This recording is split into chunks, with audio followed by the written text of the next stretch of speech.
thing can be done in this particular area by agriculture or horticulture or maybe some other that's a discipline other than a veterinary discipline where they can concentrate over here. But in a veterinary discipline, this is a very good topic. They can implement this type of a practice in day-to-day activities. Those who are practicing vets or those who are working in the colleges, this is another nice topic. Let's move on to the topic. That ultrasonography is a non-invasive, safe, economical, and reliable tool.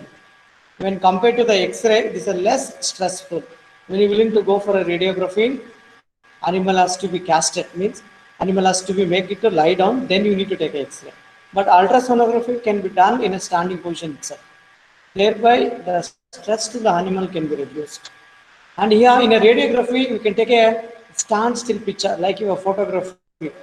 But ultrasonography is like in a video. We can see a motility of an organ. Maybe heart is contracting. Okay, we can see a heartbeat. Or maybe you can baby is inside. Baby is how baby heartbeat is beating. That can be clearly seen in ultrasonography. Now you will go to get 3D ultrasonography, 4D ultrasonography. We can assess the face, how the face of an young one is looking, and what may be an shape.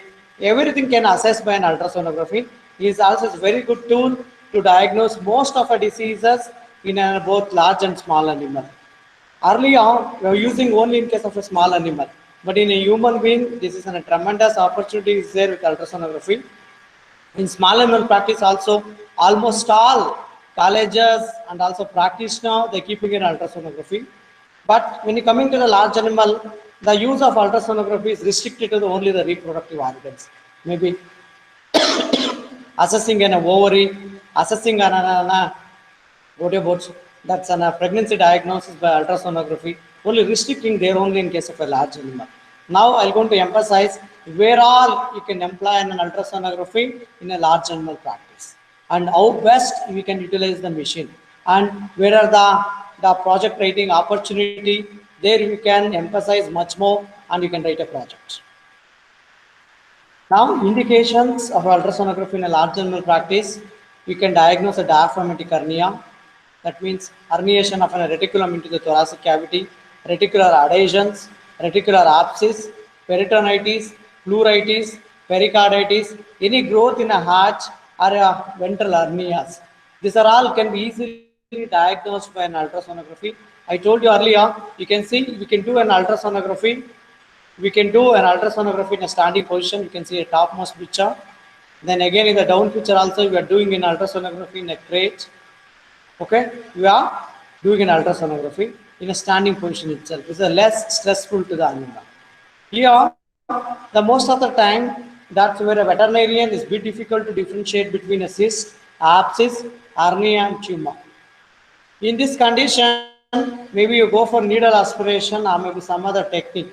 But if ultrasonography is there, it's a very good tool to differentiate between cyst, abscess, and tumor. Now, where are the site for Oscar? That's on a scanning. First, we are a scanning of a first one. What you are seeing over here, the first one is a scanning of a reticulum, where the motility of a reticulum can be seen. The second one, abomasum. The third one is an omasum. The fourth one is an liver. The fifth one is a gallbladder. This is very well understood by that's a veterinary student.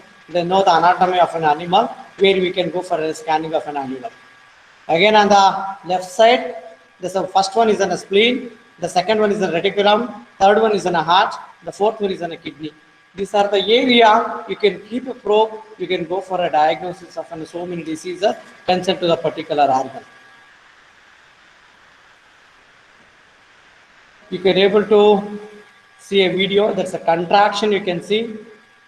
That is the contraction of a reticulum. If you keep that's a probe around 6th to 7th intercostal space, we can see biphasic contraction of a reticulum.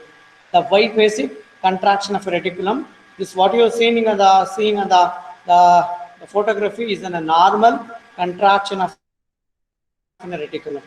Is in a normal animal reticular contraction.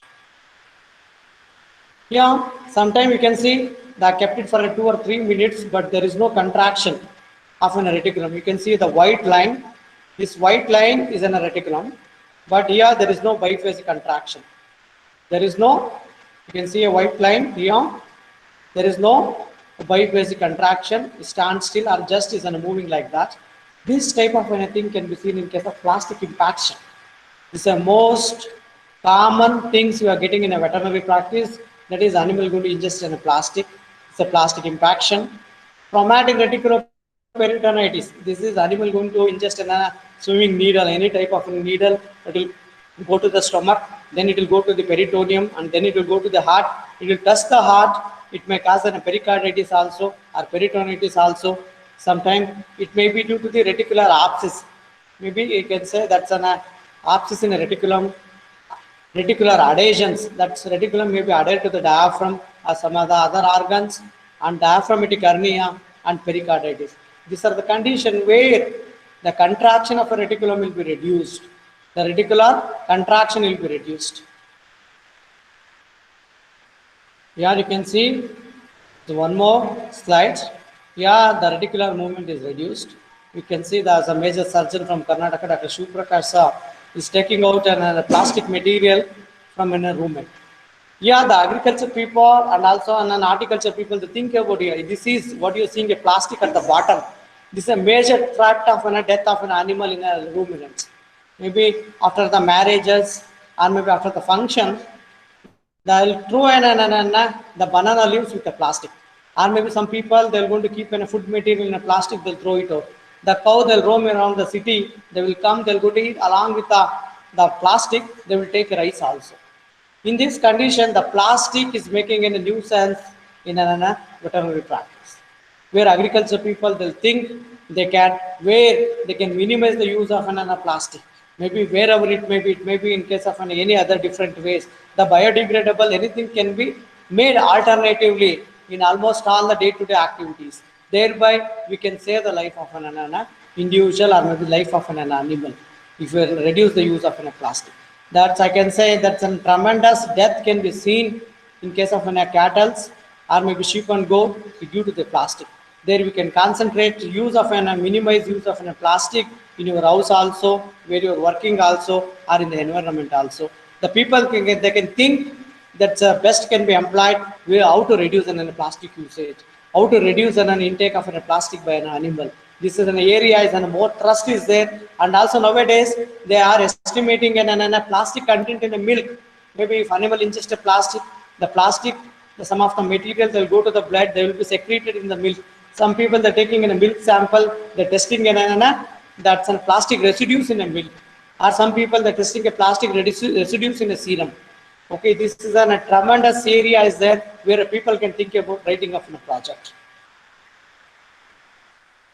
And this is a case, you can see that's a reticulum, the white line, what you're seeing here, that's what is the floating is there inside. The floating is there, that is a fibrinous thing. The fibrinous material that is floating. Okay, this is an liver. This is by using an ultrasonography, we aspirated. We can see clear fluid. It's a clear-cut case of an peritonitis. This is a clear-cut case of an peritonitis. You can keep around 6th to 7th intercostal space. You can go for a scanning where you can get a free fluid. That's an anechoic structure. That's indicate that it's the case of peritonitis. See here, again, this animal has passed away. We have done a post-mortem examination of a particular animal. You can see that that's the wire. That's a metallic wire. This is the most common threat. That's the death of an animal. Maybe you can educate the farmer, maybe an extension officer in agriculture or extension officer in horticulture or a veterinary. You can educate the persons or maybe farmers. Those they are rearing the cattle. The rearing in a cattle, okay, thereby you minimize the use of any metallic object. These metallic object, they are going to get into the mouth, they will go to the stomach, then from a stomach they will going to pass out of that's an stomach, then they'll go to the heart sometime, they will go to the peritoneum sometime, they'll end up this thing. These are the most tremendous cause for death of an animal also. Yeah, this is one more case, it's due to the metallic foreign body. This is a pleuritis, that is septic inflammation of an thorax, that's an thorax, that is an pleura. Okay, this is an traumatic reticulopleuritis. This is the case as presented. This animal is not eating any food. Once you give a steroid, animal is going to come back. It will start eating the food. Then we plan to go for an ultrasonography. Once you done ultrasonography, you can see here the cursor. This is a ventricle, left ventricle, and the bottom one is the right ventricle. The right ventricle is compressed completely. Okay, we can see a pushing of an heart on one side. We can see heartbeat also. We can see. When you're coming on the right side, you can see here the right ventricle is somewhere here, and left ventricle here. Heart is pushed completely. The right side of an heart, thoracic cavity, it's filled with a fluid. Right side of a thoracic cavity is filled with a fluid. You can see a fibrin is floating over here. Okay, this is a clear-cut case of the pleuritis. How I can say is a traumatic? This animal also has passed away. We done a postmortem. Okay, we can see almost right side is completely fed up, filled with that's an septic material. It may be pus or maybe fibrous material. You can see, but that's a left side is normal. You can see again video. The right side. See, that's how the pus is coming out like anything. The pus is coming out from the right side of a thoracic cavity. And then we are detailed examination. Again, we get a foreign body. The foreign body you can see over here. Again, you can see a foreign body. This is a culprit for a traumatic reticulopleuritis. Here, what you are seeing is a completely normal heart. Normal heart on the bottom right is a completely normal heart. See here, that's in the bottom left. The right side is affected, left side is normal. This is a case of traumatic reticulopleuritis. This type of cases can be easily diagnosed by ultrasonography. And reticular abscess, you can see the pus is coming from a reticular abscess region. Yeah. So one more case is also a reticular abscess with metallic foreign body. That's in the left side. You can see the anechoic fluids also containing hyperepic material suggestive of an abscess. Yeah, we are taking out the needle from an abscess. The ultrasonography, we diagnose, we take out the needle after palpating. The same thing in case of a buffalo also, you are taking out a metallic foreign body from that is an abscess near to the axillary region. Then again, reticular adhesions. You can see an adhesions. That's a reticular wall. Then this is a fibrin material. This is a peritoneal. Everything is there. This one more is important. Diaphragmatic hernia. Maybe what do you mean by diaphragmatic hernia? That's on a lungs and also abdominal cavity separated by a membrane. That is called as a diaphragm. Usually, the organ present in the abdomen should be there in the abdomen. Sometimes the organ present in the abdomen will going to get entry into the thoracic cavity. That is called as an hernia. That is the passage to a diaphragm. That is called as a diaphragmatic hernia.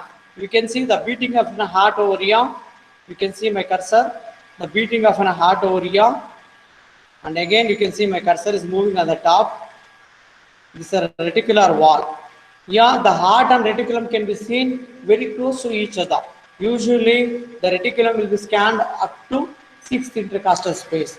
If you scan it at the 5th intercostal space, in a normal animal, it's a diaphragmatic hernia. In an advanced pregnant animal, if you get it at the 5th intercostal space, that is a normal. You need to check for, again, radiography or some other technique can be employed. We can go for a diagnosis of a diaphragmatic hernia. First, we operated, we get a frothy bloat, we done a rubinotomy. Then we are on second day, we are taken into the dorsal recumbency. Once you open the diaphragm, we can see a wall over here. You can see a wall over here. This is the wall. Then we start the suturing by using a number 2 silk. This after complete closure. One more case of a diaphragmatic hernia. See here on the left side, the cursor is there.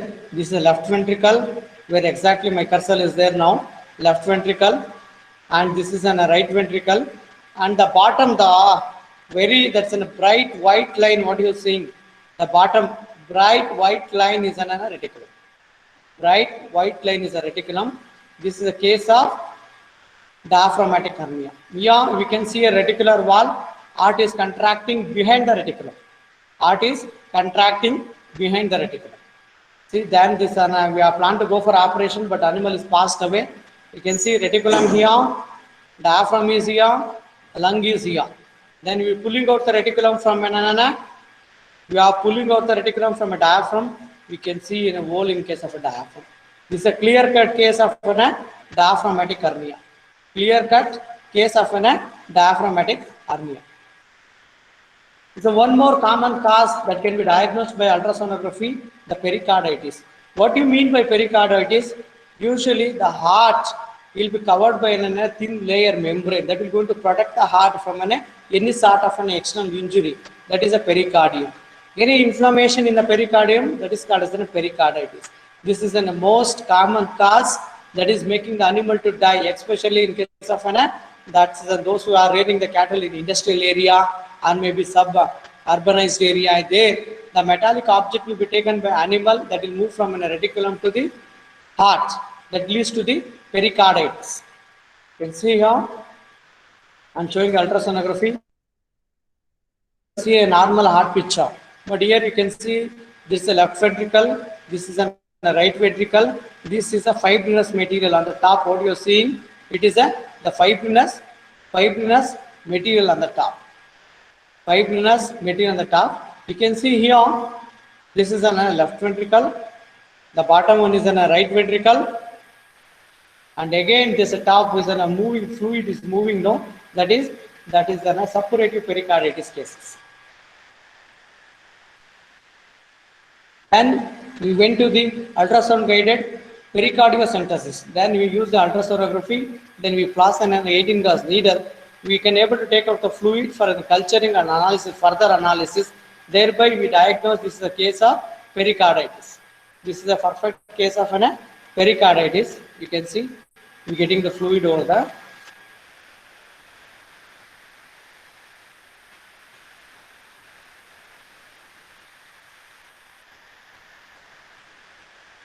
Again, this case will be subjected for surgery.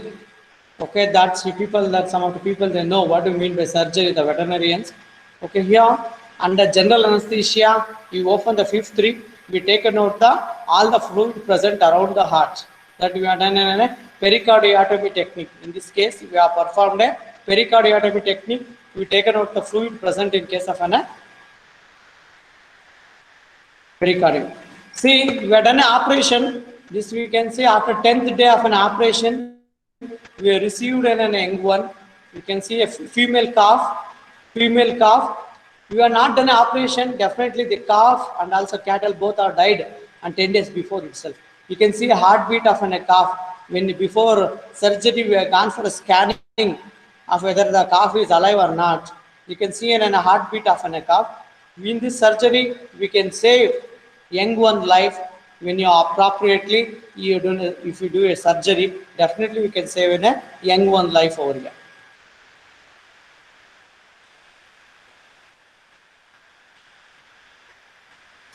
This is one more case of a pericarditis. This is one more case of a pericarditis. We have done a fifth resection. We can see a pus over here. The pus is coming out of from a pericardial cavity to outside.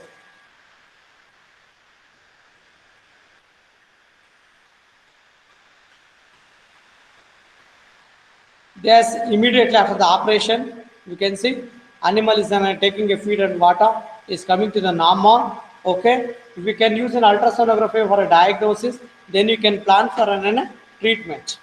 Then you can plan for an treatment in a very good way. This is one more case where he employed some other new technique. Okay, that he employed on some other catheter, that is 28 FG trocar catheter. that will pass at the fifth intercostal space. We taken out around 2 to 3 liter of an pericardial fluid. We can see how we are passing, how we are getting in a fluid. See here, that is not in a blood, it is an pericardial fluid what you are getting over here. This is immediately after the operation, animals started eating and the feed and water started taking without any problem.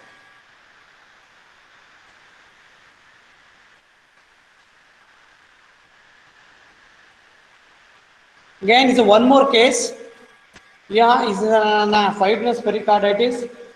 That's we are done using an we have performed by some other technique with a Foley's catheter. We passed into the pericardium. We taken it around 5 liter of a pericardial fluid. By using an ultrasonography, we performed the surgery.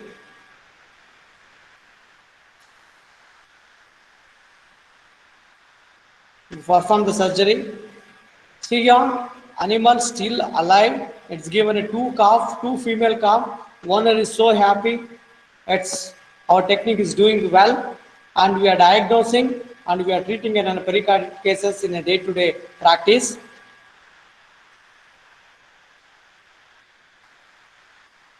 One more technique where you can keep the Foley's catheter inside the pericardium by using the AI gun stillet. AI gun stillet can be kept it inside the pericardium. We can take out the pericardial fluids. We can take out the pericardial fluid. We can treat the animal. We can treat the animal in a good way. You can see the video how we are placing the catheter, and you can see the post-operative.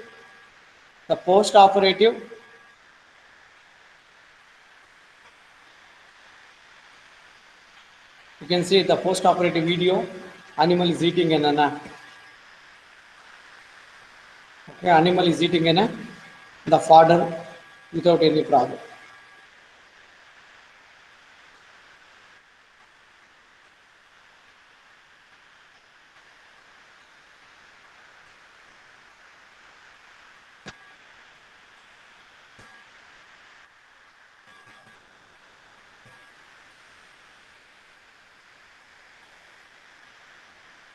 Well, next case, this is the worst case. You have done ultrasonography, but you couldn't able to save the animal. This is a case of fibrinous pericarditis. You can see that's an left ventricle, right ventricle. Almost all the heart is covered with an fibrinous material tightly adhered. We can see that's the most common. You can say bread and butter appearance. Bread and butter appearance. That's the postmortem finding. We can see a metal object.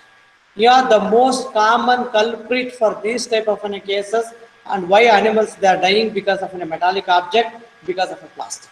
Yeah, educating the farmer is most important area to prevent these type of cases. Again, is one more incidental finding where you are scanning regularly in a heart.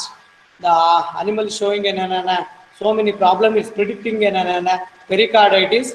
But on a scanning, we can able to notice in a growth in left ventricle. It's an incidental finding. You can see. Then you have done an operation, but you couldn't be able to save the animal. This is a growth. What you're seeing on the top right side is a growth in a left ventricle. That is an hemangiosarcoma. We have done histopathology. We confirm this is a hemangiosarcoma. These type of cases can also be diagnosed very easily by ultrasonography. In a field level, if you don't have ultrasonography, these cases will go unnoticed most of the time.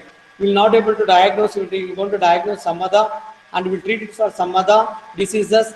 But the exact cause, getting exact cause, or exact about that's that confirmative diagnosis is most difficult in a field condition.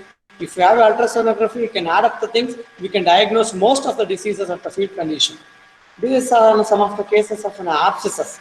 I told you this is to differentiate between abscess, cyst, hematoma, tumor. Ultrasonography play a very important role in this type of cases where you can employ ultrasonography, diagnose it's an abscess or a cyst.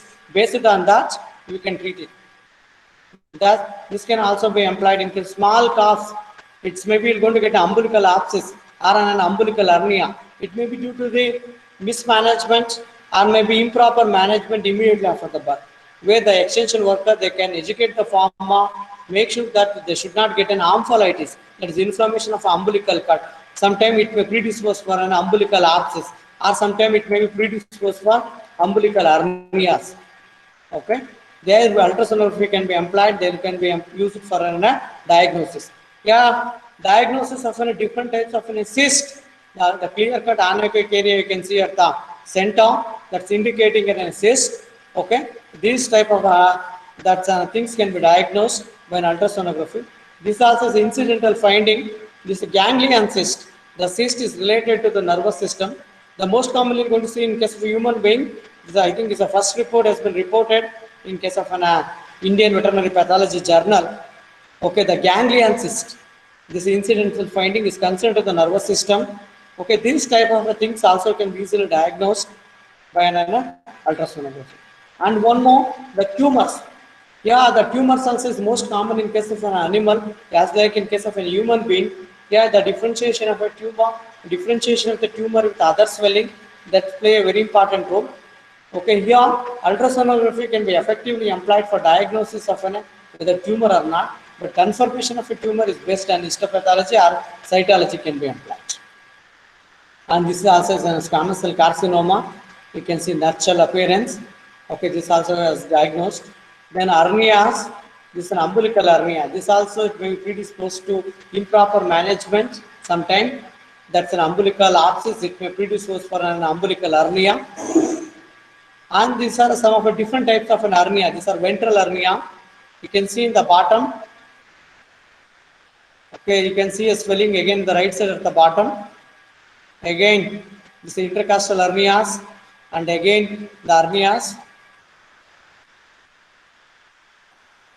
You can see the huge swelling. Animal can't able to move at all. In the top, animal lying down like anything is not able to move. This is the herniation of a content into the ventral side. When we open the particular, the diagnosed to ultrasonography, we opened up, then we can able to get the fibrin material. Then you can see this is an herniated mass. Then again we extended the suture line. We push it back the intestine inside. See here. Then we place the mesh inside. We place the mesh inside then we suture. This is our post-operative. Okay, this type of the hernias can also be diagnosed very easily through ultrasonography. Again, one more case of an hernia. We can see the movement of intestine in the bottom, movement of intestines in the bottom. This is the muscle will be separated from the skin. That arrow is showing the muscle has been separated from the skin. That's indicating that hernia. You can see the cartilagens. These are the cartilagens indicating that it's a pregnant animal. The cartilagens, they indicating that a pregnant animal is a case of herniation of an uterus, that is a gravid uterus into the ventral abdomen. Okay, then finally we decided to go for surgery. We taken out the calf, then we place the mesh, we suture. This is immediately after the surgery. This is 1 month after the surgery. 1 month after the surgery. The one more case. See, this is an udder edema. This udder edema. See, animal not able to stand at all. That movement you can see is not able to move at all. This is a huge swelling around the udder. This is a huge swelling around the udder. When we go for ultrasonography, we can able to get a fibrinous the material around the udder. You can see the movement of a fibrinous material in a swelling. That's indicated that it's maybe an udder edema. Then finally we plan to go for surgery. We plan for surgery. You can then again we perform the ultrasonography on the surgical table. Then see how the fluid is coming. Yes, it's like a tap or maybe some channel has been opened like that. The water is coming from that's an udder. A huge swelling was there. You can see a swelling. See, they are pressing now. You're getting a huge fluid. See, it's like the fountain, it's coming out. This is an immediately after post-operative.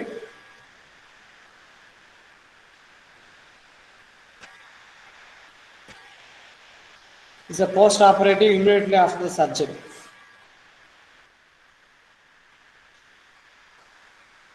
What is my conclusion here? Yeah, most of the people are using the ultrasonography for dogs and cats. It's a time to start ultrasonography in a large general practice. It's not a big deal. Started using day by day. Definitely, you can learn a new technique. Thereby, definitely day to day, you can employ. You can diagnose so many diseases of an large animal. Okay, those diseases cannot be diagnosed by day-to-day blood test or maybe radiography. Where you can employ an ultrasonography, you can start doing. Definitely, you're going to get a very good the diagnosis, and also we can give a better treatment. Yeah, so one more in this, the people that from agriculture, horticulture, please think that's where we can minimize the use of a metal in a cattle feed or maybe wherever it may be in a feeding material. That's any metallic object or any sharp object should be avoided, and also usage of a plastic. As I told you, the plastic is the worst. It's making the animal to die. Maybe you are getting weekly 1 or 2 cases in our college itself. That's almost all. The stomach is filled with plastic. This the plastic nuisance is the worst. You can make any alternative way for a plastic disposable. Thereby, we can save a life of an anana. That's a large animal like a cattle, the buffalo, and also you can say sheep and goat. In this, I'm going to conclude my topic. Ultrasonography can be effectively employed in case of a large animal also. Those who are a veterinary student or maybe doctors, please start using an ultrasonography in your area for a large animal. Thereby, you can diagnose the disease effectively. You can treat the cases effectively. Thank you. Thank you very much. Thank you, sir. Thank you for your and these enlightening words. Now I open the meeting for questions. If any, please ask questions one by one. Hello, sir. This is Dr. Dushyant from the Bihar Veterinary College, Patna. Yeah, tell me, Sir, sir. one doubt is that if there is edema and there is also a tumorous mass in the Yes, sir. ventral region of the abdomen, so how we can differentiate? Sir, ultrasonography in a tumor you're going to get only that's between an echoic and hyperechoic material. But if an edema is there, definitely you're going to get an anechoic. And also if you start palpating, that will be soft swelling you're going to get it, sir. So by the using of ultrasonography, so we can Yes, say sir. that definitely that this is the edema and this is the tumor. Definitely we can say, sir. But confirmation, you need to go for cytology for tumor confirmation. Yeah, one more thing was that thus if Yes, animal sir. is pregnant, if animal is Yes, sir. pregnant and there is ventral hernia and there is also Yes, a sir. cough of matlab fetus is about 8 months and the fetus is Okay, in sir. the dorsosacral position, then fetal Yes, sir. intestinal part can get confused with the herniation part. Sir, most of the time, if it's a ventral hernia is there, animal is 8 month pregnant is there, we'll go for a C-section, we'll take out the fetus. Yeah, Sir, if a 8 month pregnant is there, yeah, if it's a ventral hernia is also coexist. yeah. You have Your muted mic is yourself, sir. muted. Sir, you have muted yourself. Just unmute your mic, sir. Sir, unmute yourself, sir. Yeah, sir. Okay, sorry. Yeah. Sir, if a ventral hernia is there, okay, Yes. is around 8 month pregnant, in that case, first we'll go for a C-section, we'll take out the calf, then we'll think about an repair of an hernia. Because if a calf is there, if you repair it, there may be chances of reoccurrence of an hernia. Okay, better to terminate the pregnancy, then we go for an hernial repair. Sir. Otherwise, you're not going to get a fruitful result. Yeah. One more doubt is there, sir. If Yes, we sir. go for the diagnosis of the pericardium and other things, pleuritis and so many things. So you Yes, said sir. that there is a hyperechoic and hypoechoic structure, and we can differentiate by the Sir, is by around that three, time. sir, around four type of an pericarditis is there. One is serous, okay, another one is Yes, suppurative, fibrinous, yes, and constrictive. If a serous is yes, there, only anechoic area will be seen. yes, Okay, if it's an suppurative is there, anechoic area with a white dot can be seen. If a fibrinous yeah. is there, the white dot, the strands can be seen, or maybe threads can be seen. Only anechoic pocket will be seen. In case of a constructive pericarditis, the pericardium will be tightly adhered to the heart. We can't differentiate the pericardium between heart wall also.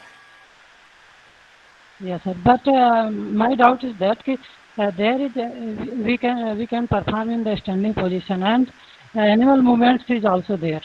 So Yeah, then there is chances of misconception misconception of our the facts. sir, that's if any movement is there in that case, you can Yes. use in a crate or maybe travis. You can keep the animal in a travis. You can go for an ultrasonography, sir. You can ask the owner to hold it. Then easily we can do ultrasonography in a crate, sir. If you have a travis, take the ultrasound machine near to the travis. Start doing, sir.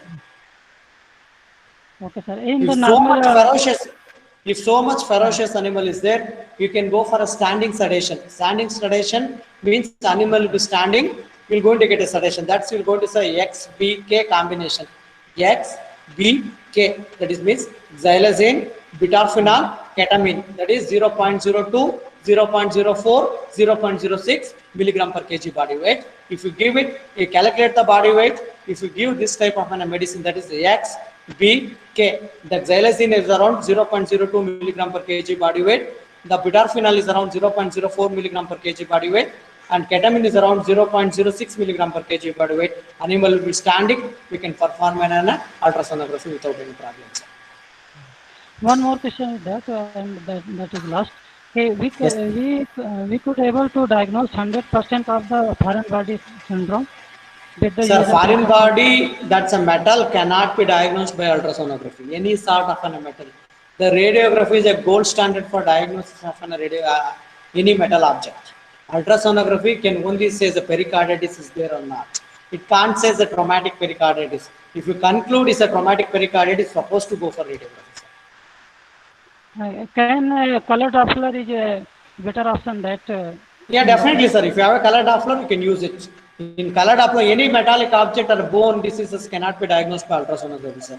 Any IR that's a density material, ultrasound is not a good tool to diagnose, sir. Only soft tissues and as a fluid-filled organ, ultrasonography is a very good tool to diagnose, sir. One last, sir. Okay, if you Yes, use sir.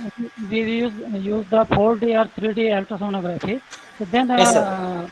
what about our diagnosis correction? Sir, that's you need a practice. Definitely, diagnosis will be good. We can see a shape and everything.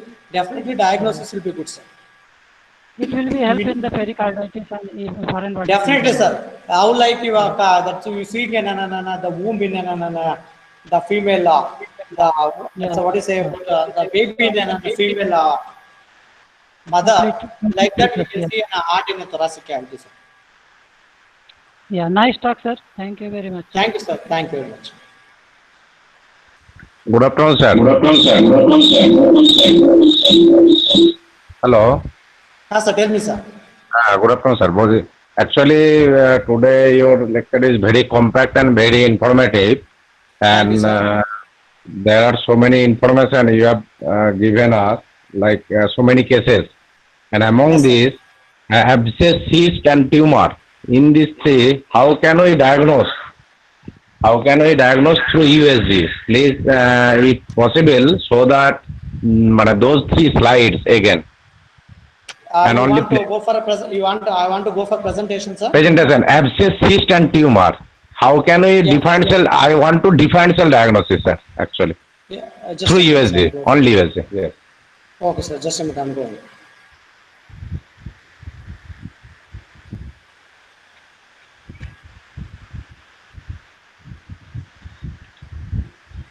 It's taking, sir. Wait, sir. Okay, sir. I'm going.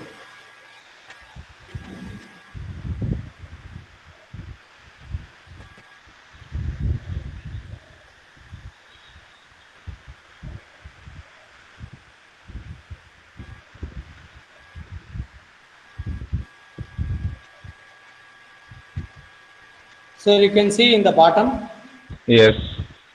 yeah, here the bottom you can see there is no, that's what is the outer covering. Outer covering membrane is not there.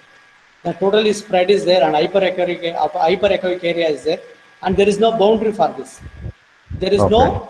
boundary for this. This total is looking like something. Okay, there is no boundary. Hyperechoic, maybe it's between an echoic area is there. I'll go further. That's a tumor. Okay. This is just a minute. Just I'm going for tumor. So you can see here the boundary you can able to see in an abscess. Achha, this is abscess, sir. Yeah, this is abscess. The boundary you can see in the bottom. Yes. Yeah, in the content is depending upon a content. If immature is there, immature abscess is there, it's bit difficult to differentiate between an abscess and tumor. Then we're Okay. supposed to go for an aspiration. You can send the sample to the cytology. Depending upon that, what the result you're going to get, you can suspect for a tumor or an abscess. If it's a Correct. mature abscess is there, hello sir, tell me. Okay, sir. Actually, sir, general differentiation here is only boundary is there, and in case of tumor, no boundary is there. That is the No general. boundary. Or Yes, in sir. case of hematuria abscess, there will be difficult to diagnose.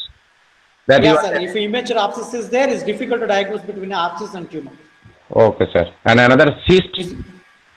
Cyst is very easy, sir. You can come down. Hmm. There also you're going to get a boundary, clear cut picture. Hello? A clear cut picture Hello? is getting. See here. See in the bottom, sir.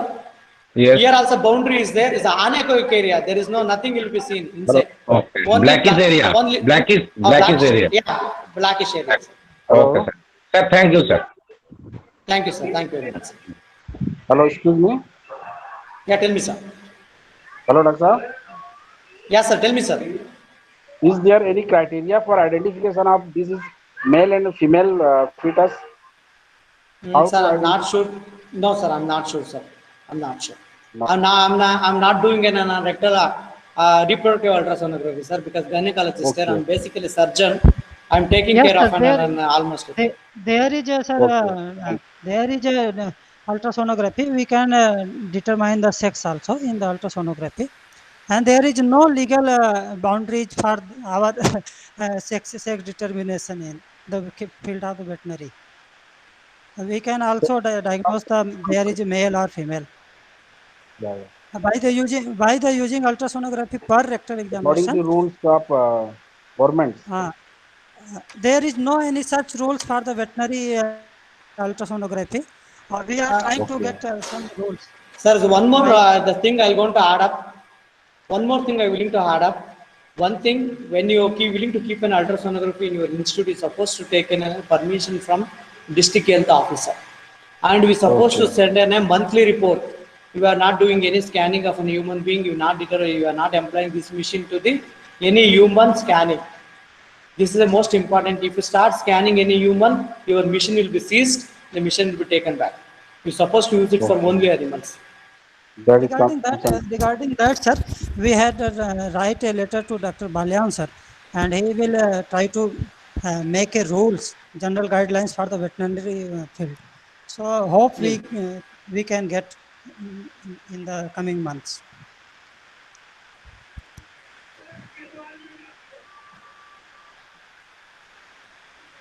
Any other question, please?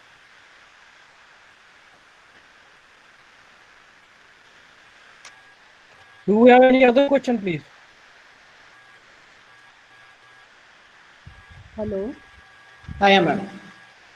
Hello, Dr. Manjunath.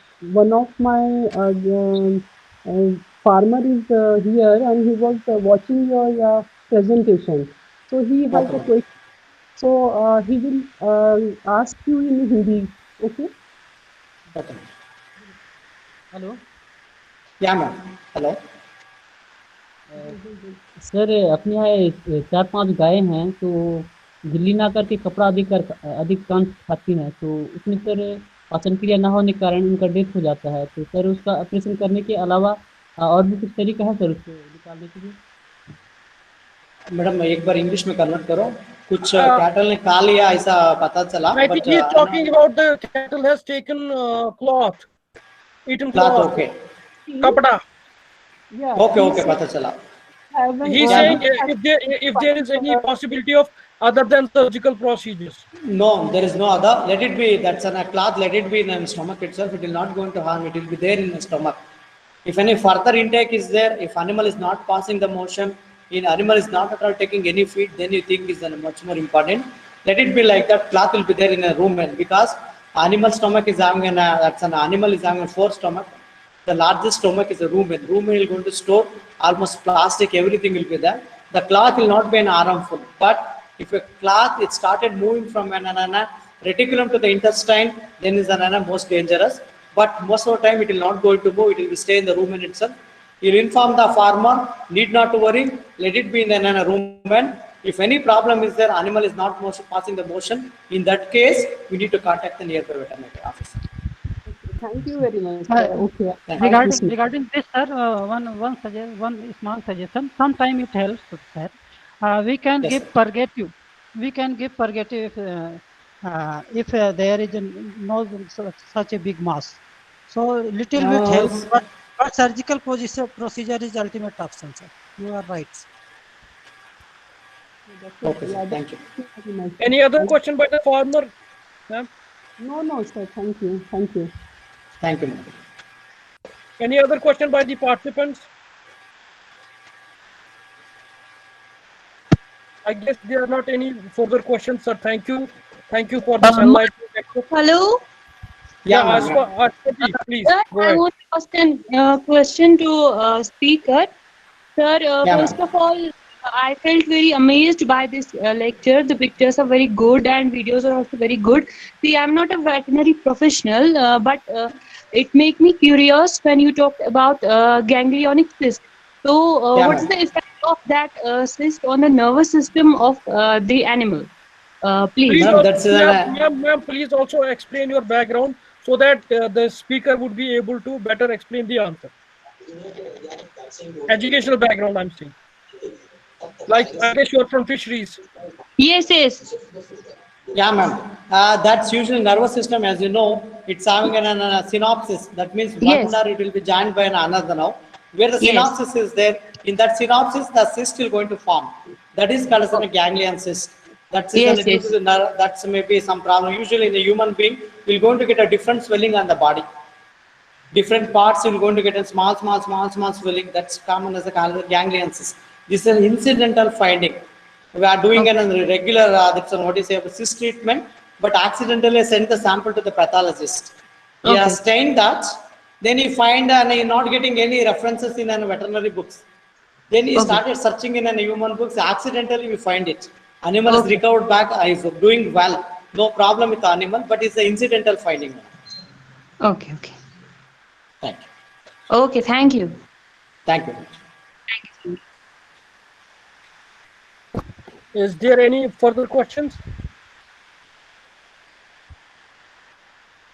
Sir, Manjunath, sir. Manjunath, sir. Yeah. Tell me, sir. It is not a question, sir.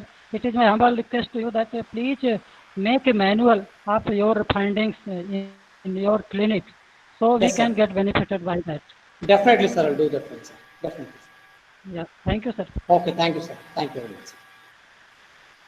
Once again, I would like to thank you for your lecture, for your wise words. Thank you on behalf of NADCL and thank you on behalf of the participants. Thanks, sir. Thanks a lot for being with us. We can all leave the presentation now. The session is over. Thank you, sir. Thanks a lot. Thank you. Thank you, Mr. Thank you.